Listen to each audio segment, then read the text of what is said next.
নারীদের প্রায়শই ছলনাময়ী বলেন থাকেন পুরুষরা, যদিও এই বিশেষণ নিয়ে নারীদেরও আপত্তির শেষ নেই। নারীরা নাকি ৬৪টি ছলাকলার অধিকারিণী, প্রায়ই বিতর্কের জন্ম দেয় এই প্রবাদটি। সত্যিই কি নারীরা ছলনার ফাঁদে আটকে ফেলেন পুরুষদের? জেনে নিন নারীদের ৫টি ছলনা সম্পর্কে যা পুরুষদেরকে ফাঁদে ফেলতে পারে।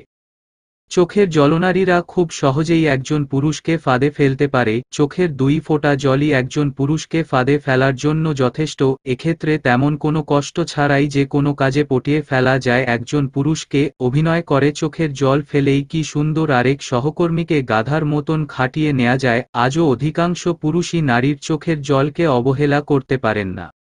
২. ইমোশনাল অত্যাচার। ইমোশনাল অত্যাচার করে একজন নারী খুব সহজেই একজন পুরুষকে পটিয়ে ফেলতে পারে। একবার ইমোশনাল অত্যাচারের শিকার হলে ভালোমন্দ বিচার করার ক্ষমতা অনেক পুরুষই হারিয়ে ফেলে। ৩. সৌন্দর্য দিয়ে নারীর রূপ। একজন পুরুষের মন ভোলানোর সবচেয়ে ধারালো অস্ত্র।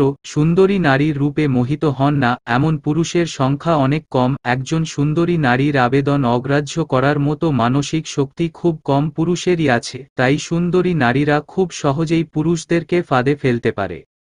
৪. রেধেছি যতনা ঠাট্টা করে অনেকে বলেন পুরুষের মনের রাস্তা নাকি তার পেট হয়ে যায়। পুরুষের মন জেতার সবচেয়ে সহজ উপায় হলো সুস্বাদু রান্না করে খাওয়ানো। একজন নারী যদি নিজের হাতে রান্না করা খাবার খাইয়ে পুরুষকে পটাতে চায়, তাহলে সেটা ফেরানোর সাধ্য খুব কম পুরুষেরই আছে।